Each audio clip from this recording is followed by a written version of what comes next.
Last practice before the big maroon and gold game. How did it go today? Well, we had a lot of. It was a hard practice. We pushed them a lot. We had a lot of team today. Had a lot of different types of areas of the game that we worked on, from overtime to pass under pressure and things like that. So we got a lot of good work in that regard. It was a tough practice with the heat and everything, and they had to push, and they did a pretty good job of doing that for the most part. What's the thing you'll be looking for in the scrimmage specifically to see? Did you ask me this question Tuesday? No. Wednesday? I don't think so. Because I've answered this question several times. Yes. You did, huh? I did, yes. Could you give him the answer so I don't have to do this again? He's probably doing it for my sake because I haven't been here. Sorry about that. I think the biggest thing is this is as close to game day as we get before we actually play a game. The guys that have never played in a college football game, I think you kind of want to watch them because we don't get many chances to see them in a situation with some fans in the stands.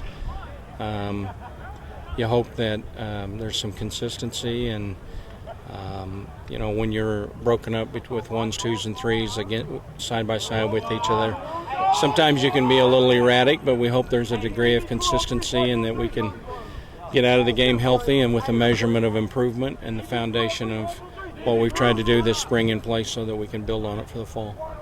Connor White's going to get a nice chance. Obviously, he's going to be the start. The first on the first team. You think he's excited to see that?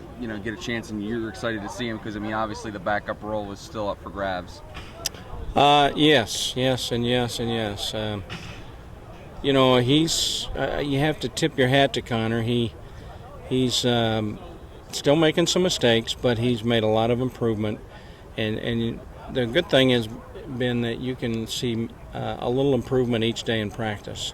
He's got a long way to go to be game ready, certainly, but I am pleased with the daily grind of taking a few steps forward every day that he's been able to do. And right now he is the backup quarterback if we had to play today, and we'll hope that he has a good day on Saturday. On paper, it looks like the gold team's a little stronger than the maroon team. Is there going to be any trades or anything before? Well, the players have until 8:30 tomorrow morning, and then when we have our staff meeting tomorrow, the coaches, before I tell them what team they're coaching, we'll balance the teams a little bit. So, we got a couple guys dinged up today, and that'll probably make a few changes to make sure that we got enough of everything on both sides of the ball to make it as competitive as we can. Anyone else got one? Tyler Jones. How did Tyler Jones bounce back this week from his scrimmage? He had a good day Tuesday. He had a pretty good day today. A little up and down. He had a few plays I'd like to see him do a little bit better today, but he didn't have very many catastrophic bad plays where he turned the ball over and things like that, which is good. I think he's taken some steps this week. He still needs every practice he can get before the first game. He'll get some limited action Saturday. He will not be live in the game Saturday. The other quarterbacks will be live. We want to see them in that situation. We don't need to see him in that situation Saturday. So he'll wear a colored jersey and have a quick whistle on him. So all the other quarterbacks will be able to get tackled except Tyler Jones? Yeah, we want to see them in the frying pan a little bit Saturday. Sure. No faking the elusiveness because they can't get touched. That's right. I like that. No. We did that last year for the most part, and I think we might have the year before. We've kind of varies depending on where you're at and things. We didn't do it, Sean, his senior year, we didn't let him be tackled, but we did the others. And Tyler's been in games. We don't need to see him tackled right now. We need to see the others and see how they respond. Maybe someone who isn't a big name that you're expecting to have a nice scrimmage or a nice spring game coming up on Saturday. That's impossible. I've learned that's almost impossible to say. You get in these games and they take on a complexion of their own and a direction of their own. Some guys, I think some of the redshirt freshmen that like Damon Mercer and Bryce Gunner and Dela Roseman, and I can name several of the other guys that really didn't get to play last year that are kind of their names that people knew we signed, but they're redshirts, and so any one of them could have a chance to stick out a little bit Saturday. Colby Targan was drafted. Any chance of talking him out of the baseball game this weekend? No. Well, he's completely into that right now, and Colby wouldn't even know how to line up with the changes in defense. Fortunately, he's smart. He'll learn for the fall, but our deal with him is to go through the first spring ball, and then after that he can play baseball. And we're going to stick to our deal, and he's stuck to his. He'll have a lot to learn when we get to summer and into August practices with the changes. But really, Colby's smart. He'll pick it up fast. I'm not worried about that with him. Coach, as you have concluded your spring, who were some of the guys that you expect were asking to step up and insert themselves or replace some of your seniors from last year? Who's kind of stood out this spring and who's kind of made Well, I think Damani Alexi and Jemiah Williams at safety, you have to mention them. David Mims at corner would be some of them. Chris Peterson has had a good spring in the D-line. Darius Hood at times, Will Trevelyan at times.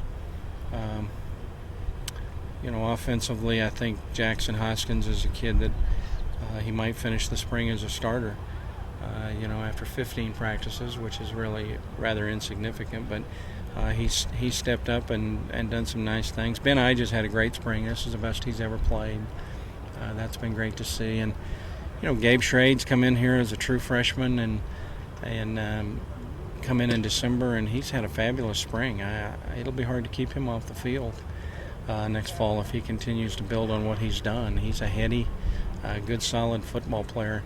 C.J. Best moving out to our inside slot receiver has been a real positive for us this spring. It's been pleasant to see. He's made some good plays out there, and we can bring him back in the backfield and do things with him. And so we're very pleased with how that has all come together at so far at the end of 15 practices. We need to get somebody behind him that can do some of the things that he can do. Those are the guys first come to my mind as quickest right there. How'd you feel about the wind and the way it affected your quarterbacks today? And what do you like to tell your quarterback when they're playing this kind of a breeze? We can't worry about the wind. I mean, they got to make their adjustments, and they know what that is. Sometimes it's harder to throw with the wind than it is into the wind. In this game, you play in the rain, you play in the wind, you play in the snow, you play in the cold, and the team that plays the best under those elements is the team that wins, and that's what winners have to do. They have to find a way to adjust and deal with the adversity as whatever it is, and weather or a bad officiating or hostile crowds, and mentally tough people find ways to get it done, and some of the others don't sometimes. And so, really it was good for them to have to go against them. And with the wind today, it's, we don't get as much wind quite in the fall as we do in the spring, but punters, kickers, it's always good for us to be put in that situation because we're going to look up and have to deal with it next fall sometime. And if you've been there, at least you've got some confidence sometimes. And y'all ran a good amount of special team stuff today. How do you feel about the play in that unit? Well, I think the biggest thing is we're going to leave spring with a pretty good foundation of the schemes of our kicking game under our belt. I always feel like for the most part, the guys that are going to play on special teams have been here for spring practice. There'll be some guys come in that may find them some spots, but for the most part, they've been here, so we've got a lot of good work. We've got a foundation to start with when we get to August, and that was the thing that we wanted to put in place in that area. I think the one thing we were concerned about going in was finding a deep snapper, and Brad Miller, Matt Freeman, some of them have done it, Evans. They've done a pretty solid job at that, so that's been good to see that we've come up with some guys to replace Jamie Head and Ryan Williams, who did a good job for us the last few years. Thanks, guys. All right, guys. See you Saturday.